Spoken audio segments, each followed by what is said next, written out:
Okay guys, I know it's been a hot minute since I last made something about Kingdom Hearts. I know it has. Honestly, I feel like I've been so preoccupied with so many other things in terms of like real life, like homework, work, and just other things in my real life that like I felt like, aside from like reading a chapter, which I've been doing for like the last bit, which I'm not stopping or anything, I love reading chapters, you know, like One Piece, Dragon Ball, Attack on Titan, and I love doing it, but like those are like way simpler to do than like talking for like and really getting my thoughts together, or at least in like my kind of like rough descriptions of like things that I want to talk about like I'm doing right now. It takes a little bit more time though. But guys, it's been really good, and it feels really good to be back talking about Kingdom Hearts. And I'm finally here to talk about this. I know everyone else has been talking about this for the longest except for me, but I'm here to talk about it now. Kingdom Hearts 3 ReMind. Overall, I was really deciding whether or not to actually do like a review of it or just give my overall general thoughts of it. And overall, I decided to do my overall general thoughts of it because I feel like that would be the best way and kind of overall the quickest way. I'll give you my opinions about the overall DLC and what I think of it, right? So, Kingdom Hearts 3 ReMind. What did I think of it? Overall, I thought it was really good.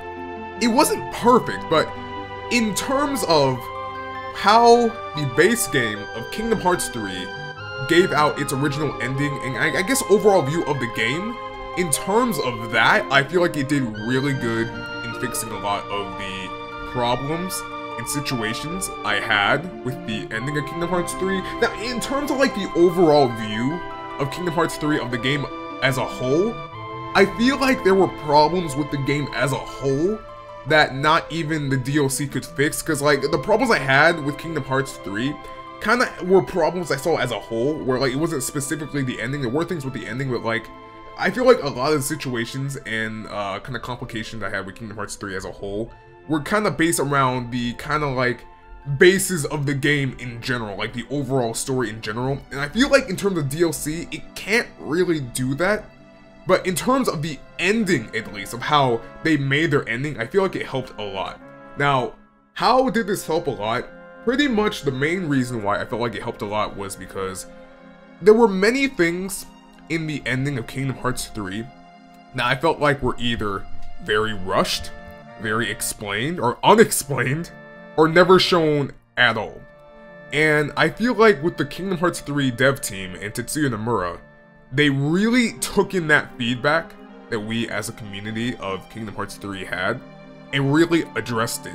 For example, right, one thing that a lot of people had a problem with, including myself, was Kairi. And I kind of made a video about Kairi before, talking about Kairi just in general, about how I kind of like felt with Kairi as a whole. Yeah, pretty much. And one thing about Kairi was that she was built up a lot since Dream Drop Distance to do something major in Kingdom Hearts 3, and we see that in 2.8 she's about to go, do her training, and then in Kingdom Hearts 3 we see her during the training with Lee, and we think, okay, she's been training, she's not gonna be perfect, she's not gonna be, she's not gonna be on the level of Riku and Sora, but she would still do something major, right? Or like, not major, but like good enough that we could be like, okay, this is cool. For me personally, I was assuming that she was gonna be on the level of Sora back in Kingdom Hearts 1 by the time she goes into the Keyblade Graveyard in Kingdom Hearts 3, right? But when we see that, we don't see it. We don't really see it at all. Like, literally, she's not doing anything, and then she gets taken away again by Xemnas in the base ending of Kingdom Hearts 3, and that's just it. And in ReMind, they really fixed that problem. A lot, I feel like. I really do. Now in ReMind, she gets to actually do things. She goes up against Xemnas, fighting with the Keyblade, going in with the strikes. That was dope. I thought that was hype. And then on top of that, towards the ending of ReMind, Sora and Kairi work together to face off against Final Form Master Xehanort with 13 no-names, not just one, like how Sora, Donald, and Goofy did back in Scala. No, 13 of them. And Kairi's going in with these crazy moves, with these meteorite balls of light that decimates everything around her. She does combo moves with Sora with like showing like memories and like feathers. Like, I thought that was amazing. I love that. And that was one thing I think really helped with the ending of Kingdom Hearts 3. They show more of what they needed to build up but failed to do in the original base game. And something else I kind of feel like that I really enjoyed was character interactions, right? Something about Kingdom Hearts 3 also that I was really assuming was that, in my opinion, it was gonna be like a Avengers type situation where, like, back before the Avengers film came out, all the superheroes, Captain America, Iron Man, Thor, they all had their individual movies, and that in the Avengers, they all meet up and have these interactions that were gonna be like, for us at the time, it was like, whoa, this is crazy, they're finally interacting and meeting up, and their quirky, like, personalities are kinda like interacting with each other. And for me, and I feel like a lot of people, we were like expecting kinda like the same thing that happened in Kingdom Hearts 3. We had Birth by Sleep with Aqua, Terra, and Van. We had 358 with Roxas, Lee, and Xion. And we had, you know, the base Kingdom Hearts games with like Sora, Riku, and Kairi, and Donald and Goofy. And they all kind of have their own individual personalities. And they all kind of know each other, but without really meeting. So in Kingdom Hearts 3, I was expecting them to meet up and just interact with each other and like do these awesome, cool moments with each other, especially, for example, Roxas and Van, since they look, you know, literally they look identical. So I was, you know, expecting some big interactions like that. Or like with Riku and Terra, because Terra is the one that bequeathed Riku his Keyblade, but we don't see that in the base game. We really don't at all. And with Roxas and Van, all they get is literally a look at each other, and that's it. I'm just looking at this and I'm like, I mean, it was funny, but at the same time, I'm looking at this and I'm like, really? That's it? But again, in Kingdom Hearts 3 ReMind, they fixed that problem. Like, one of my favorite scenes in all of ReMind, and honestly probably all of Kingdom Hearts 3, was the Guardians of Light going up against all of the Xehanort puppets, and they all worked together in a ginormous tag team group combination to fight them all off. I thought that was amazing already, but then the icing on the cake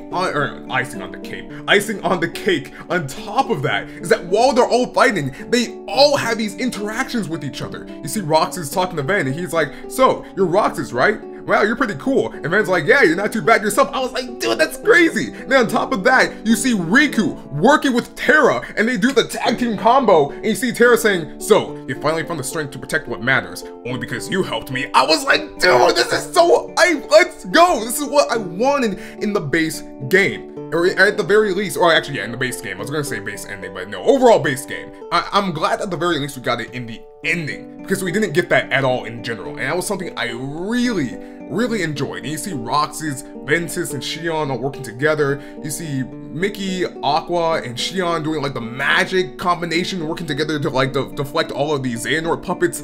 I thought that was amazing. I really enjoyed that. That was something else I really enjoyed. I really enjoyed that. That was something about Kingdom Hearts 3 that really was a problem to me. And at the very least for the ending, they really rectified that problem. Now, something else, I'm kind of just going from point to point to point, but like, yeah. On to the next point that I kind of have, that I had a problem with Kingdom Hearts 3, a lot of people had with Kingdom Hearts 3 again, was pretty much in the final trailer for Kingdom Hearts 3. And actually, you know what, even before the final trailer, right, Nomura confirmed that his favorite world at the time, before the final trailer, wasn't revealed yet, and that it was his favorite, and yet he can't wait for everyone to see it, right? And that in the final trailer, we then see Master Xehanort and Sora in the final world for Kingdom Hearts 3, Scala ad Kylum. It looks like a giant city in the ocean, but at the same time in the sky. It looked insane. And for a lot of people, including myself, I was like, dude, this is it. This is the final world. This is what the world that Tetsuya Nomura was talking about. This looks incredible. This looks insane. Like, oh my gosh, like this looks so well done. And then once we get to Kingdom Hearts 3 in the base ending, it wasn't a world. Like, really, it was literally just a final battleground. It was honestly very disappointing. And then, like, we keep looking in the battlegrounds while we're fighting with Xehanort, and it's like, I want to go there. I want to go there, but you don't get to go there. That's really it. And again, in Kingdom Hearts 3, they rectified the problem. Now, you get to really go to a really big, explorable Scala ad Kylum, and it looks incredible. Now, is it like a big open world, the way you would think with like Tangled, or Frozen, or Olympus with Phoebus? No, it's not like that, but it's still a very big, very open, explorable world with like a bunch of like big places you could go to. There's like an underground waterway. It looks incredible. Like, honestly, I would love just to go back there and just explore all of it, because like literally it's insane. And you see more of like kind of like information and past history of how Scala ad Kylum went from Daybreak Town to Scala ad Kylum. It was kind of like a cool like kind of like picture kind of like picture box thing that you see in Scala. I thought that was very, very cool to me, and that was something I really appreciated. Again, I feel like Kingdom Hearts 3 ReMind was made to rectify the problems that base Kingdom Hearts 3 had with its ending, and at the same time, it's very made up of feedback taken from the fans that the dev team put in. You can really tell with this whole DLC as a whole, the overall story for what it was going to be was not planned.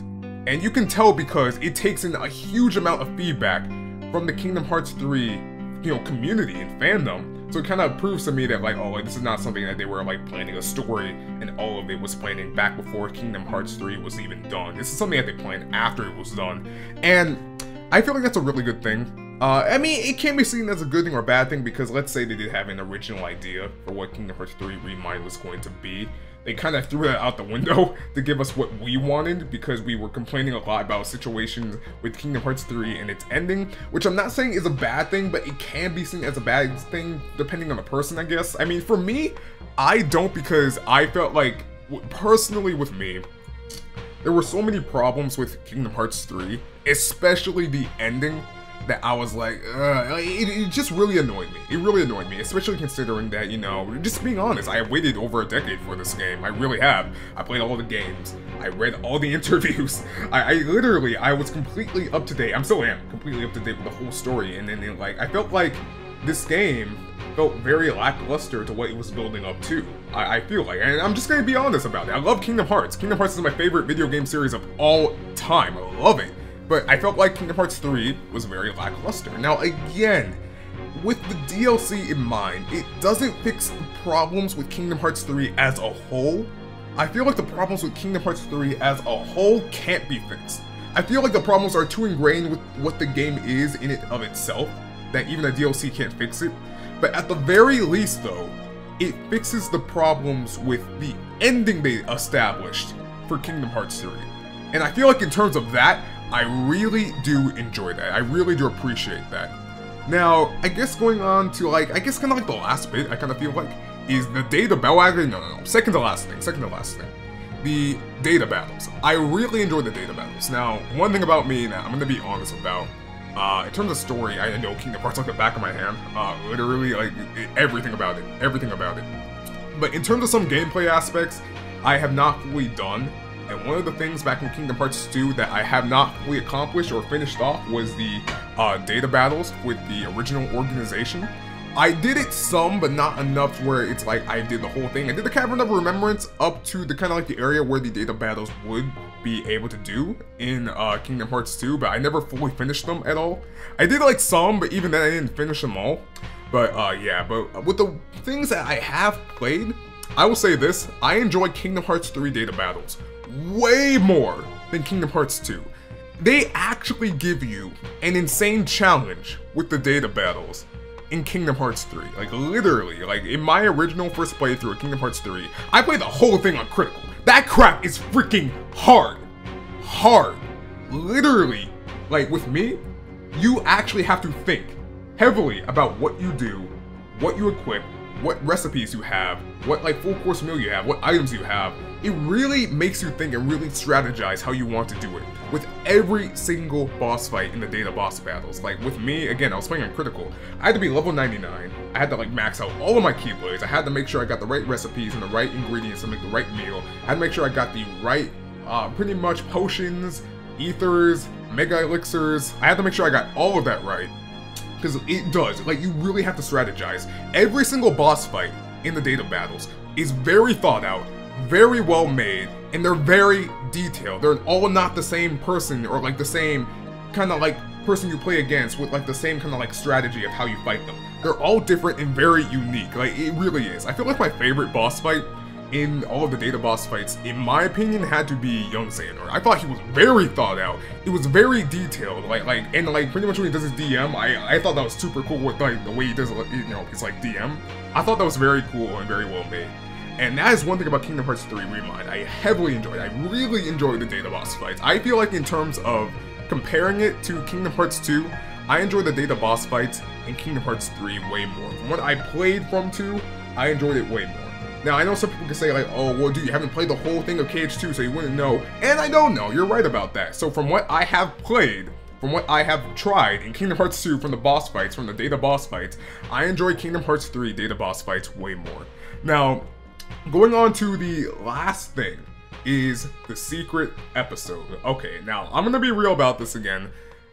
With the secret ending to Kingdom Hearts 3, you find out that Yozora, the video game character that exists as just a video game in the world of Toy Story, is a real person, and that he actually is real. Yozora is real, the world of Virum Rex that he's from is real, and that somehow Sora and Riku end up in Shibuya, which is a world of Virum Rex that Yozora lives in, pretty much. So Sora uses the power of waking, he ends up there, right?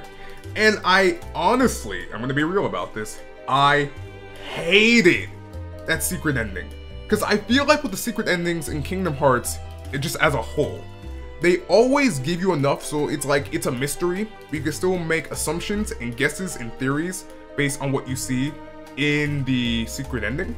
But with Kingdom Hearts 3 and their secret ending, there's nothing you can make out of it. It literally is just like, Sora's there in Shibuya, Riku's there in Shibuya, Yozora is real. You think you see the Master of Masters. Well, it's confirmed in the interview from Tetsuya Nomura that was the Master of Masters up on the top of the building, but that was it. There was something to really make out of it. It was kind of like, you see them, that's it. What does this mean?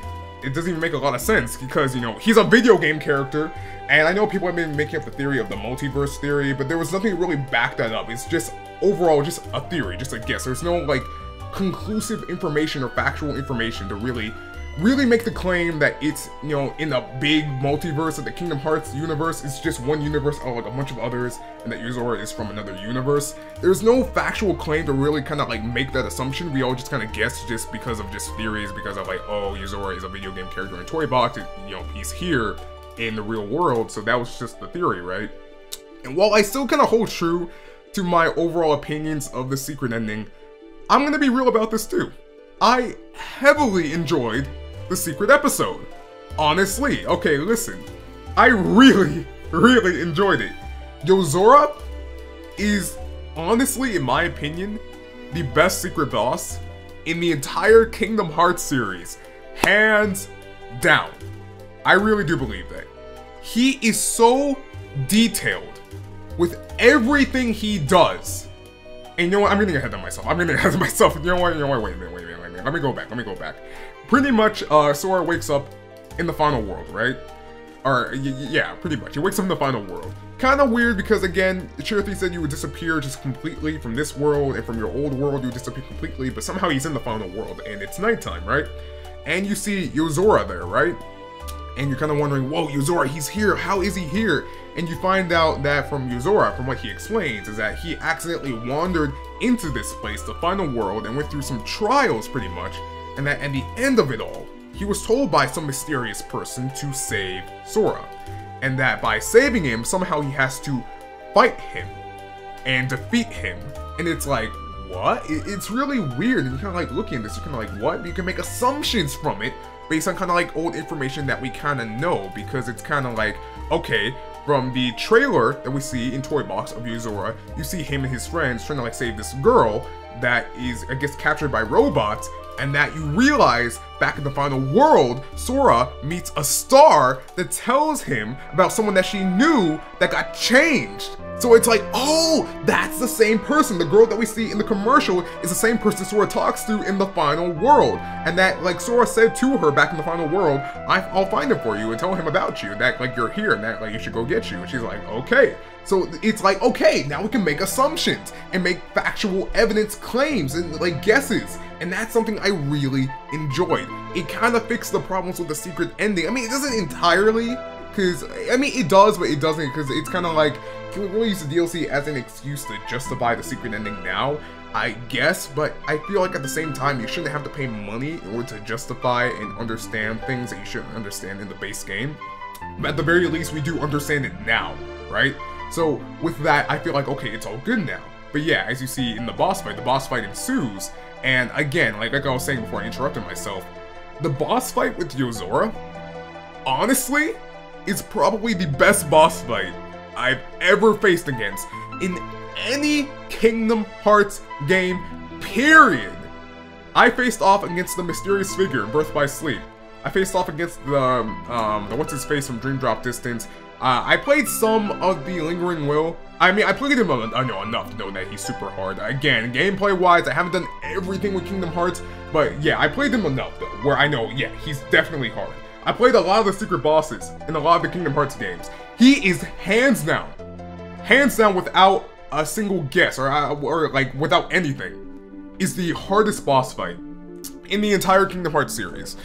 He is so detailed with everything he does, with everything that he, like, does to you. You need to be exact with every single piece of movement you do. He's just very, very technical, very specific. And the craziest thing is about him, man, like, I was in shock when I saw this too, like, right? Every enemy has, you know, a DM. It's like the special move that they do to, like, really do damage to you, right? And with him, the thing that's crazy is his DM is insane. But the thing that's crazier is, sometimes if you die and have to restart the fight, he can randomly do his DM in the beginning of the battle to catch you off guard completely. And it's like, what is going on with this dude? Like, he does things to shake up the whole fight, to make you think, okay, it's gonna go one way, but then it goes a complete 180, it does something completely different. And another example, right? The Kupo coin. It's a coin where if you use it and have it equipped with you, if you die, you get your whole health back, right? The thing is, during the fight, he'll shoot out like a beam that can steal health from you and items. And if you get trapped in the beam and he steals your items, he can also steal your Kupo coin. Now, this has not happened to me, but I've seen this happen online and my mind is blown by it, right? Pretty much, if he steals your Kupo coin, you find him and you beat him, it looks like he's about to die. Only for everything to slow down and for him to use your Kupo coin against you and bring back half of his health. Literally, I saw this and I was like, no freaking way. This dude is insane. Like, what is happening, man? Yozora as a boss fight is one of the best boss fights I've ever had in the entire Kingdom Hearts series. Tetsuya Nomura and the dev team went out of their way to make sure we had an insanely hard time, because another complaint about Kingdom Hearts that people had, I didn't really have this too much, but people had, is that Kingdom Hearts 3 as a whole is too easy regardless of the level you're on. They made sure to give you the hardest, insane challenge you possibly could have with the Kingdom Hearts game, with the DLC and the updates just in general, and they really went in with Yozora. Literally for me, like, in order to learn the basics of Yozora, to learn the basics of how he fights and the overall attack patterns he does, it took me a minimum, like, it had to have been a minimum of 5 hours to learn how to face off against him. Literally it did. In total, it took me 10 hours to beat him. And again, I have my reaction on YouTube if you guys want to see it. Literally, it took me like 10 hours in total to beat him. After that 10 hours, I was done. Like, at the time, I was like, never again. Never fighting this dude again. I'm done. But after like a few days, I had the weird urge to fight against him again, because the boss fight, when I really thought about it, was so enjoyable. It made me really think about my movements and like how you had to be so specific, and it made me want to challenge him again. And I was like, dude, they made a freaking amazing boss fight. They made it so that even when I was so done to fight against him, I actually want to fight against him again. I thought that was just insane. Now, the ending to Kingdom Hearts 3 ReMind, the secret episode, honestly took me by shock. So like, let's say you first play against Yozora, obviously you lose and you think, okay, you have to go to retry. Nope, it actually, Kingdom Hearts 3, the secret episode, has 2 endings. A supposed bad ending and a good ending, where if you lose, pretty much, you know, Yozora defeats you and you get turned into a crystal. And then Yozora ends back up into the final world, but it's daytime, and then somehow from there, he wakes up back in his supposed car in his world, and then you hear the line, the first ever line ever from the Kingdom Hearts series.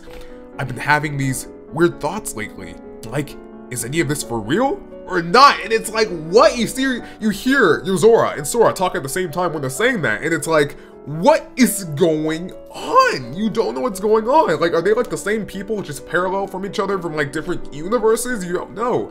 Now, after you beat Yozora, if you do, you know, beat him, because again, beating Yozora is just insane. One of the hardest of all time in the Kingdom Hearts series. Pretty much, Sora defeats Yozora, and Yozora says, I guess my powers aren't needed yet, while he fades away. And Sora's like, hey, like, what do you mean? And and then he tells you, never mind, and then he smiles and he disappears. And then Sora ends up back in the final world, and you're just looking at this and you're like, what is going on? And I feel like with this as a whole, right? And you know what, I'm getting ahead of myself again. Pretty much from that point on, Sora is in the final world, he looks up into the sky, and then it goes back to Yuzora, and then he wakes up in the car that you see in the bad ending too. Except this time, you hear a voice talking to him, and you see that it's his driver, and he says, Commander, Commander, showing that he's an, I guess a commander in his world.